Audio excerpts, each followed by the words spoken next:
तो भजनलाल सरकार का लेखानुदान पेश हो चुका है। फिलहाल विधानसभा में क्या कुछ चल रहा है, हंगामेदार जैसी स्थिति, सीधा रुख वहीं का। तो अभी लेखानुदान पेश किया गया था और दूसरी तरफ हंगामा विपक्ष की तरफ से होता नजर आया। वो तस्वीरें भी आपको दिखाएंगे। विजन यहां पर नजर आया मुख्यमंत्री भजनलाल सरकार का। बजट बरमास में क्या कुछ रहा खास है, फर्स्ट इंडिया आपको बड़ी बातें भी बताएगा। वित्त मंत्री होने के नाते दिया कुमारी ने बजट पेश किया, उप मुख्यमंत्री भी हैं। लेखानुदान 2024-25 राज्य सरकार के पास दरअसल 5,89,781 करोड़ का कर्ज भार, प्रति व्यक्ति 17,800 रुपए का कर्ज।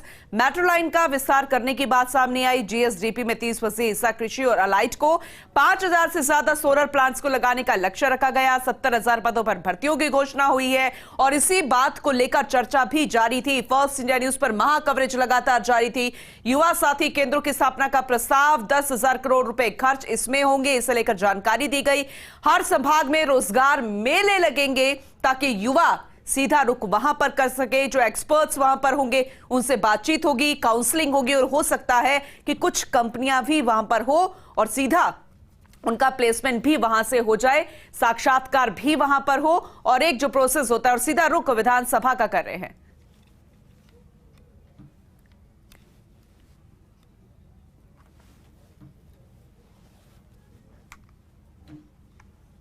तो बड़ी बातें क्या कह रही है वो आप तक पहुंचाएंगे, क्योंकि बेहद जरूरी है जानना। प्रदेश की जनता जानना चाहती है कि आज जो बजट, जो लेखानुदान पेश किया गया, क्या कुछ खास रहा। चलिए आपको ग्राफिक्स के जरिए जानकारी देंगे। इंफ्रास्ट्रक्चर बजट में क्या कुछ रहा खास। दरअसल ईआरसीपी के लिए बजट बढ़ा दिया गया, मंजूरी मिल चुकी है। सबसे बड़ी राहत, 13 जिलों को इससे पानी मिलता नजर आएगा। बजट बढ़ा दिया गया है, 37,250 करोड़ से बढ़ाकर 45,000 करोड़ रुपए कर दिया गया है। वैसे देखा जाए तो ज्यादातर जो फंड है वो केंद्र सरकार की तरफ से मिलेगा और ऐसे में इसका फायदा सिर्फ राजस्थान ही नहीं मध्य प्रदेश को भी होगा।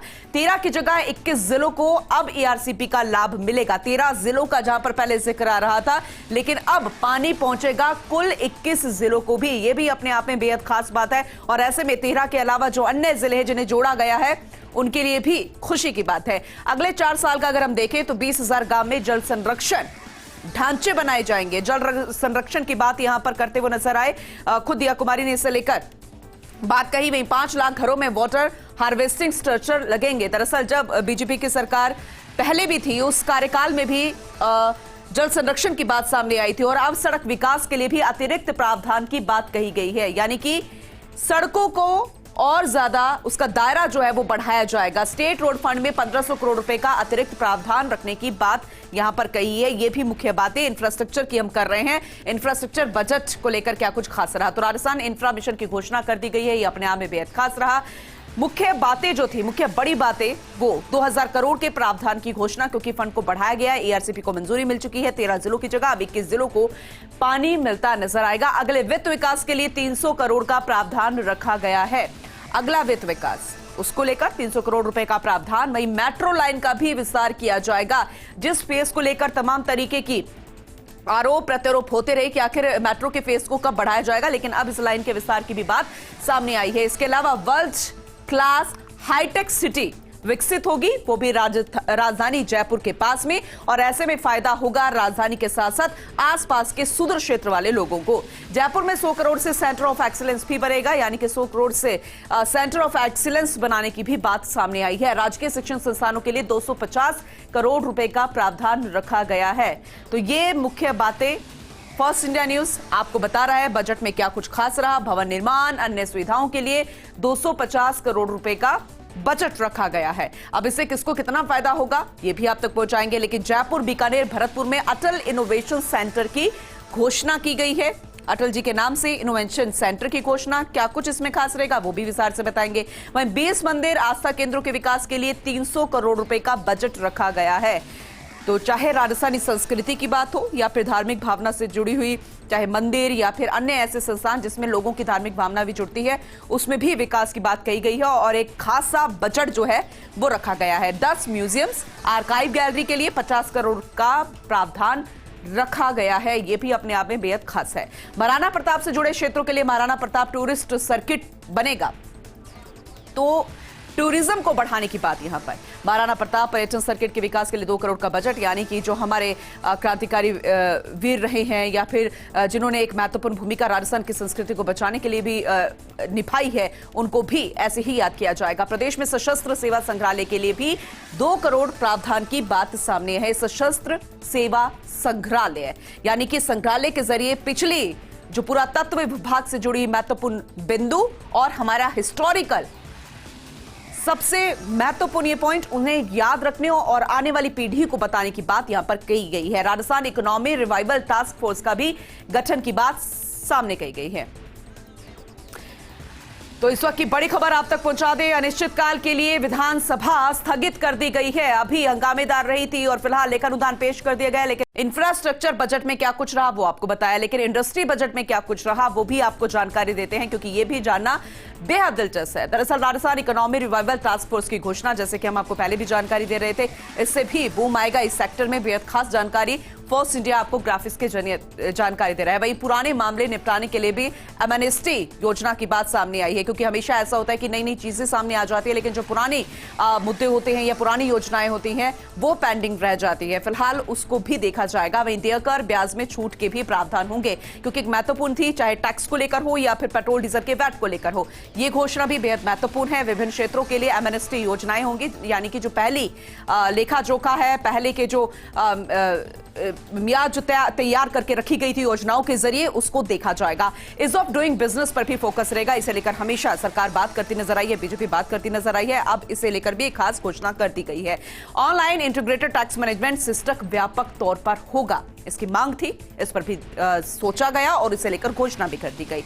चीनी और गुड़ पर मंडी शुल्क को समाप्त कर दिया जाएगा, यह भी बहुत बड़ी राहत है। अब इसका फायदा कितना होगा, किसान इसे लेकर क्या कुछ कहते नजर आएंगे, यह भी देखने वाली बात होगी। लैंड टैक्स खत्म करने को लेकर भी एक बड़ा फैसला लिया गया है, यह भी बहुत बड़ी घोषणा है। इंप्लीमेंट होता है तो यह बहुत बड़ी राहत। केवल 10% लैंड टैक्स अब चुकाना होगा। यह पूरे इंडस्ट्री बजट की हम बात कर रहे हैं। सिर्फ किसानों के लिए इसका फायदा नहीं है, जो खरीदने वाले जो व्यापारी हैं, जो बड़ी बड़ी इंडस्ट्रीज हैं, उनको भी इससे फायदा होता नजर आएगा। वहीं इसके अलावा स्मार्ट कार्ड समाप्त कर दरअसल डिजिटल इंडिया को बढ़ावा देने की बात यहां पर की गई है। माइनिंग एमएनएसटी योजना में 96% तक छूट देने की बात कही गई है। इसके अलावा अन्य जो पॉइंट है, निवेशकों के लिए टोल फ्री हेल्पलाइन नंबर जारी किया गया है। कोई भी समस्या होगी, इस टोल फ्री हेल्पलाइन नंबर पर कॉल किया जा सकेगा और जिलों में 24 घंटे काम करने वाले आदर्श स्टेशन भी शुरू किए जाएंगे। इसके अलावा फूड पार्क और हॉर्टिकल्चरल हब बनेंगे, ये भी बेहद अहम आवश्यकता और ये भी शुरू होने जा रही है।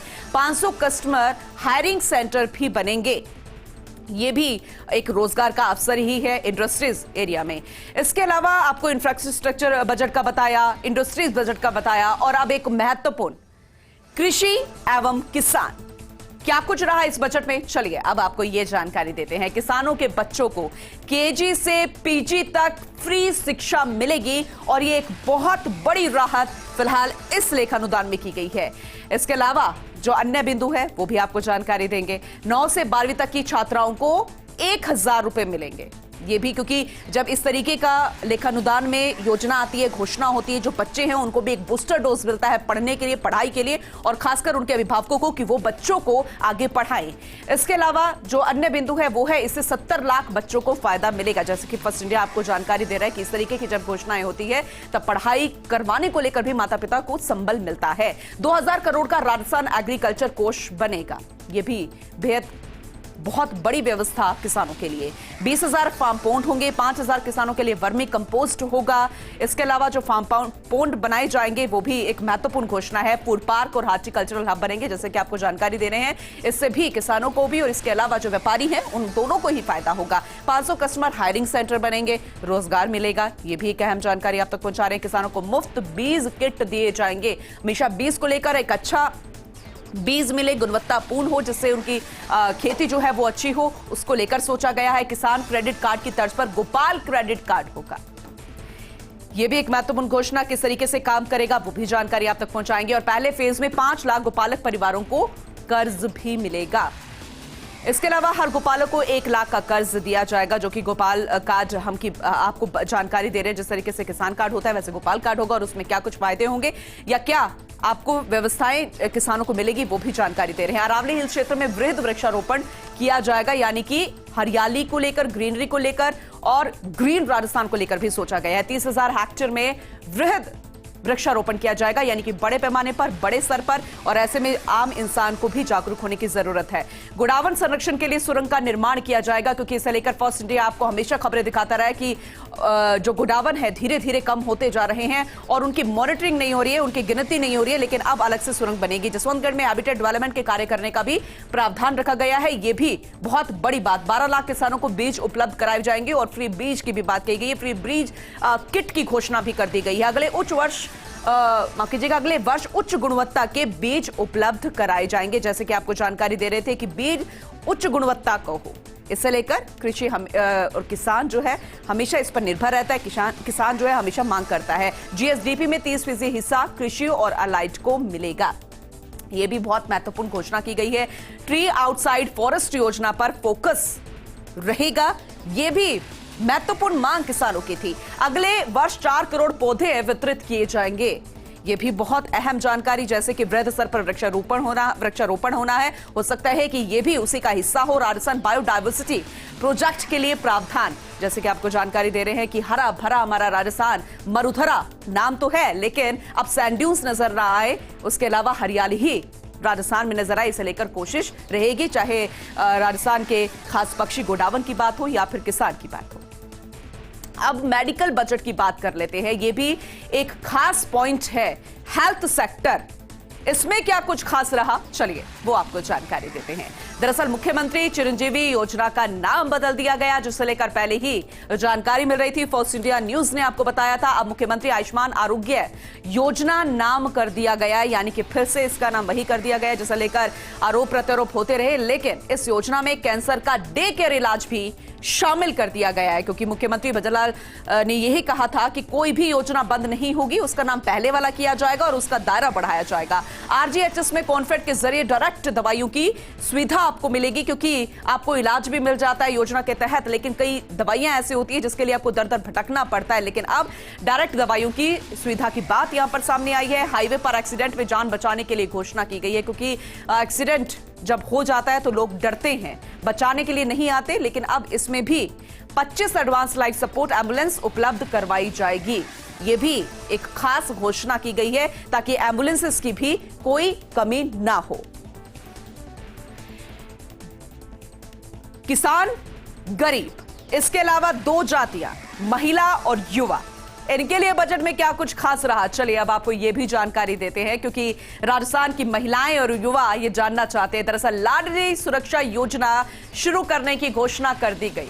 लखपति दीदी का जिक्र हम बार बार कर रहे थे, क्योंकि उसी की तर्ज पर यह महत्वपूर्ण योजना है, जिसको लाडो प्रोत्साहन योजना के तहत राज्य सरकार में भी रखा गया है। डबल इंजन सरकार के फायदे देखिए। लखपति दीदी योजना के तहत महिलाओं की जो आय है वो बढ़ेगी। 5 लाख परिवारों को महिलाओं की आय 1 लाख से ज्यादा बढ़ेगी, यानी कि सिर्फ केंद्र सरकार द्वारा ही नहीं, बल्कि राजस्थान की बीजेपी सरकार द्वारा भी ये कोशिश कि हर एक महिला जो है वो लखपति दीदी बने, ज्यादा से ज्यादा बने। गरीब परिवार में भी बेटी को बहुत कुछ देने की घोषणा की गई। पीएम मातृ वंदन योजना के तहत भी घोषणा की गई है, यह भी एक महत्वपूर्ण घोषणा है। इसके अलावा और क्या कुछ खास रहा, चलिए अब आपको यह भी जानकारी देंगे। महिलाओं को पहले प्रसव पर 6,000 रुपए मिलेंगे, यह भी बेहद महत्वपूर्ण घोषणा। ब्लॉक स्तर पर एक आंगनबाड़ी को लेकर आदर्श बनाने की बात सामने आई है, यानी कि जिस तरीके से आदर्श गांव योजना थी, अब आदर्श आंगनबाड़ी भी बनेंगे। हर जिले में anti Romeo squad, women help desk भी बनेगा। महिलाएं खुल के अपनी बात जो है कॉल के जरिए बता सकेंगी, अगर कोई भी क्राइम चाहे घर पे हो या फिर बाहर हो। राजस्थान के बेरोजगारों के लिए बड़ी घोषणा की गई है, जिस पर टकटकी लगाकर तमाम युवा लगे हुए थे। फर्स्ट इंडिया न्यूज देख रहे थे, अब आपको फर्स्ट इंडिया न्यूज बता रहा है 70,000 पदों पर भर्तियां की जाएंगी। नियुक्तियां, भर्तियां, इसे लेकर युवा हमेशा परेशान रहते हैं। अब सभी संभागों युवाओं की काउंसलिंग भी की जाएगी, ताकि आने वाले समय में यह समझा जा सके कि एक अभ्यर्थी या फिर एक युवा आने वाले समय में भविष्य के लिए क्या करना चाहता है, अपने करियर के लिए क्या करना चाहता है। युवा साथी केंद्रों की भी स्थापना का प्रस्ताव रखा गया है। तो ये महत्वपूर्ण योजनाएं महिलाओं और युवाओं के लिए 10 करोड़ की लागत से युवा साथी केंद्र भी बनेंगे। तो मेडिकल बजट भी आपको बताया और इसके अलावा तमाम ऐसे महत्वपूर्ण सेक्टर जिसे लेकर खास घोषणाएं की गई है। चलिए 40 चलेंगे क्योंकि जियाउद्दीन हमारे सहयोगी हमारे साथ जुड़ चुके हैं, ज्यादा जानकारी उनसे लेंगे।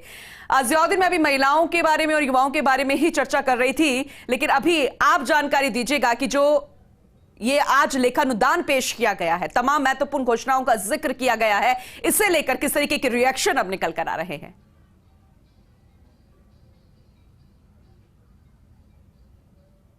देखिए पूनम, पहले कयास लगाए जा रहे थे लेखा अनुदान पेश किया जाएगा तो आय और व्यय का ब्यौरा ही पेश किया जाएगा, लेकिन जिस तरह की घोषणाएं सदन के अंदर वित्त मंत्री दिया कुमारी ने की, उसके बाद से काफ़ी चर्चा होने लगी और ख़ास तौर से जो 40 के जो पदाधिकारी हैं उनके अंदर इस बजट को लेकर, लेखा अनुदान को लेकर काफ़ी चर्चा है, क्योंकि उम्मीद नहीं थी कि इस तरह की घोषणाएँ की जा सकती, क्योंकि ऐसा कोई सा सेक्टर नहीं छोड़ा गया जिसको लेकर एक अलग से घोषणा नहीं की गई। स्वास्थ्य हो, शिक्षा हो, चाहे इंफ्रास्ट्रक्चर हो, रोजगार हो, फिर या महिला सुरक्षा हो, अलग अलग मुद्दों को लेकर अलग अलग चीजें दी गई हैं। मतलब 40 के पदाधिकारी मौजूद हैं जो अलग अलग सेक्टर के विशेषज्ञ, उनसे जानते कैसा रहा, क्योंकि लेखा अनुदान था और जो घोषणाएं की गई उसके बाद क्या उम्मीद ये थी कि लेखा अनुदान में बहुत कुछ आने वाला नहीं है, but over and all budget बहुत अच्छा है, राहत भरा बजट है और डेवलपमेंट का बजट है और हर सेक्टर का एक अच्छा ध्यान रखा है, चाहे वो जल हो, चाहे वो खासकर शिक्षा पे बहुत अच्छा सरकार ने इस बार किया है कि कैसे बच्चे ज़्यादा से ज़्यादा वहाँ तक पहुँचे।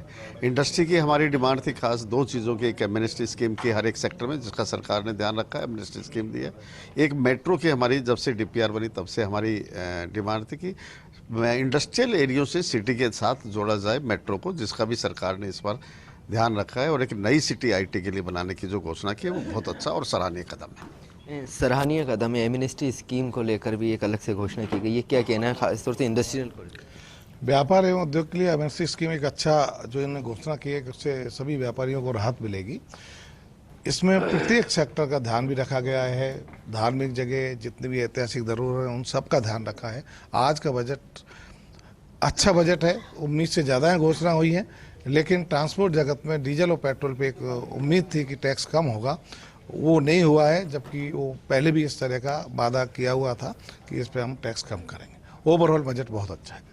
ओवरऑल बजट बहुत अच्छा है। क्या उम्मीद थी, क्योंकि उम्मीद थी उससे ज़्यादा शायद इस मिनी बजट कह सकते हैं इसमें जिसमें मिल चुका है। वैसे तो नाम का मिनी बजट है लेकिन पूरा ही बजट है ये मानिए, लेकिन जो काफ़ी घोषणाएं गोवंश के लिए जो 1 लाख तक का कर्ज देने की घोषणा करी है किसानों को, वो बहुत ही अच्छा कार्य है। 125 रुपये कुंटल सब्सिडी देने की घोषणा करी है गेहूं के ऊपर, वो भी बहुत अच्छा है। इसके अलावा राजस्थान रोडवेज में 50% की 60 वर्ष से अधिक आयु वर्ग के लोगों को किराए में छूट देने की घोषणा करी है, वो भी अच्छा है। लेकिन सिर्फ एक ही निराशा है, वेट नहीं कम हुआ डीजल पेट्रोल में। पेट्रोल डीजल के अंदर वेट कम नहीं हुआ। महिलाओं के लिहाज से किस तरह का ये रहा ये बजट, क्योंकि एक महिला वित्त मंत्री बजट पेश कर रही थी, तो कैसा? बिल्कुल, महिला वित्त मंत्री ने महिलाओं के हर पहलू को इस बजट के अंदर में कवर करने की कोशिश करी है, चाहे वो एजुकेशन हो, बच्चियों के सुरक्षा की बात हो या फिर उनके स्वास्थ्य की बात हो, उनके स्किल डेवलपमेंट की बात हो। तो अगर हम महिलाओं के नज़रिए से देखें तो लगभग कोशिश की गई है कि हर पहलू को कवर किया जाए। एक बिजनेस फोरम को बिलोंग करते हुए थोड़ी सी हमें निराशा हुई कि हमें और ज़्यादा एक्सपेक्टेशन थी वुमेन एंटरप्रेन्योरशिप और स्टार्टअप्स को लेके अनाउंसमेंट की, तो शायद देखें आगे के बजट में उसकी और अनाउंसमेंट्स हों। आपके नज़रिए से किस तरह से रहा ये समावेशी वाला बजट था। अगर मैं बोलूं तो हर वर्ग को ध्यान में रखकर बनाया गया बजट है, चाहे वो पैदा होती हुई बच्ची जो बालिका है और पेंशन अगर कोई बुजुर्ग हमारे हैं, उन सबको A to Z लोगों के वर्ग में ध्यान रखा गया। सबसे अच्छी इस बजट की बात ये थी कि जो स्ट्रीट वेंडर्स, कलाकार जो हमेशा हर बजट से अछूते रह जाते थे, क्योंकि जो बजट होता है वो हमेशा अपने सड़क या बिजली या फिर खाने या एग्रीकल्चर पे होता है, बट इस बजट में पूरा समावेश मिला शिक्षा, स्वास्थ्य और रोजगार को लेकर। तो मैं कहूँगी कि ये राहत दिलाने वाला बजट है, मिनी बजट है, पर छोटे छोटे सेक्टर। चलिए ठीक है जियाउद्दीन, बहुत ही महत्वपूर्ण बात हर कोई कहता नजर आ रहा है, क्योंकि उनको ये बजट बेहद खास लगा और उनका ये कहना है कि नाम का लेखानुदान था, दरअसल एक पूर्ण बजट की तरह ही था और हर किसी वर्ग को यहाँ पर ध्यान में रखकर तमाम घोषणाएं जो है सामने रखी गई है। इस पर लगातार चर्चा जारी रहेगी और भी आपको सेक्टर्स बताएंगे उसके बारे में क्या कुछ है खास।